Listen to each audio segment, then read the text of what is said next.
If it's Wednesday, it's Hump Day Hangover. Greetings everyone, I'm Bart, and if this is your first time joining us, welcome. I am so excited about this week's topic. It's somewhat controversial, but I think you too will enjoy it if you just bear with me and let's work through it together.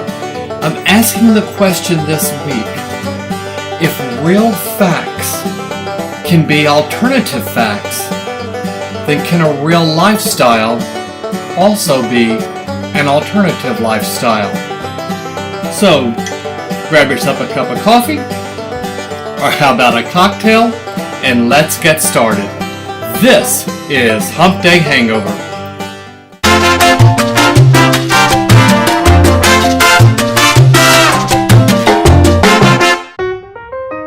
Now, if you will, think back to when you first learned about two fish, red fish, blue fish, or when you discovered that green eggs and ham can be eaten for breakfast, or when you learned that a cat wore a hat, or how about when you learned that Horton heard a who, and when that Grinch stole Christmas.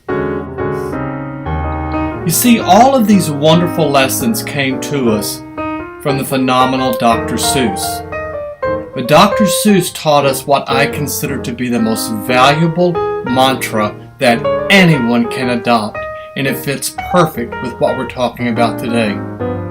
Dr. Seuss taught us to be who you are and say what you feel, because those who mind don't matter, and those who matter don't mind. You see, in our world today, especially over here in the U.S., we have been introduced to a concept called alternative facts. We've also been told that the truth is not the truth. But are alternative facts real facts or made up facts? Now, growing up, I loved watching Lily Tomlin on Laugh-In. And Lily Tomlin taught us something very valuable when she portrayed the character Edith Ann. She taught us that the truth can be made up, if you know how. So what is true and what is alternative? If facts are facts, then there is no such thing as alternative facts. And if there's no such thing as alternative facts, and the same principle applies to a lifestyle. There's no such thing as an alternative lifestyle. Is a lifestyle merely a lifestyle?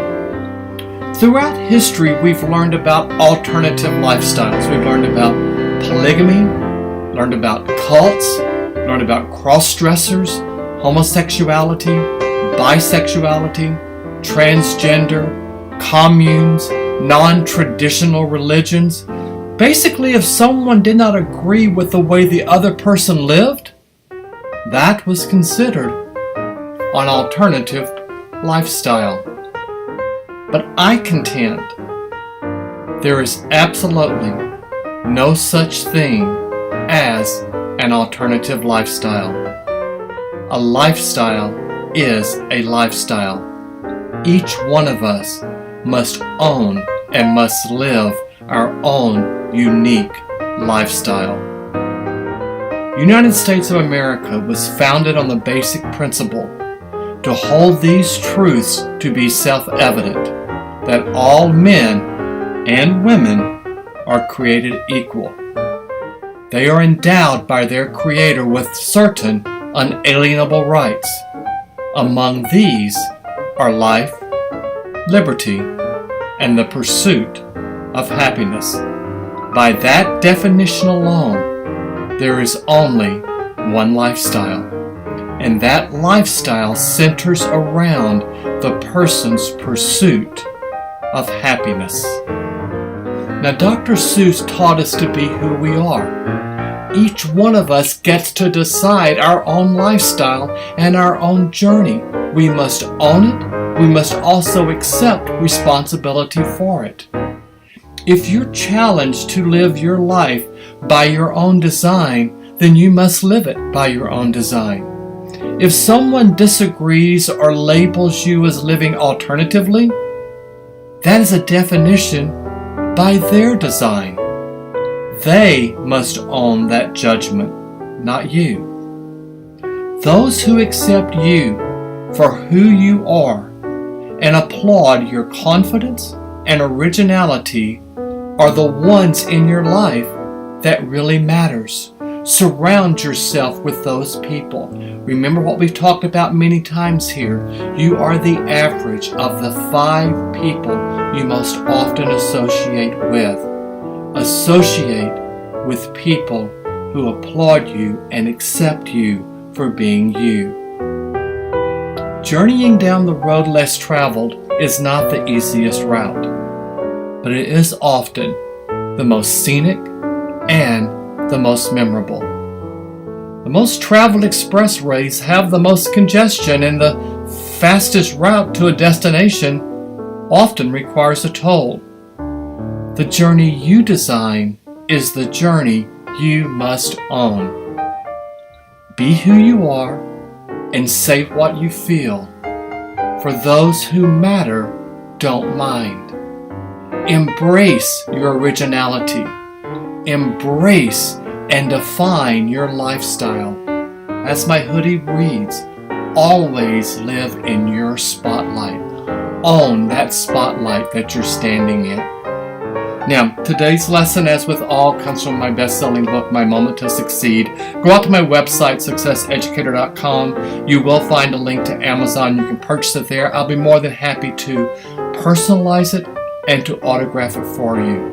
And this book will help you get on your journey to living that life by your design. Let's talk a moment about the journaling activities for this week. As always, we start off with listing your wins. List the wins you have experienced today. And then how do you see yourself as an original? Who are those in your life who applaud you for being you? Who are those in your life who don't understand you? Do they see you as living an alternative lifestyle? Or maybe do you see them as living an alternative lifestyle? And finally, are facts ever alternative facts? Now, the bartism this week comes from Joseph Campbell. It's a great bartism. The privilege of a lifetime is being who you are. Embrace and own that privilege. And don't forget that gratitude list. List 3 to 5 things you're very grateful for. And thank you for spending a few moments with me. Really think about what we talked about today. And I want to hear your comments about how you are living your life by your design. Hit that subscribe button below. Click next to the bell next to it so you'll get my notifications. Go out to my website, successeducator.com. You'll see at the top the link to my social media. Please follow me there. And of course, visit the Success Store. And remember, what comes to mind when someone mentions your name? That is your brand. So until next week, this has been Hump Day Hangover. Ciao!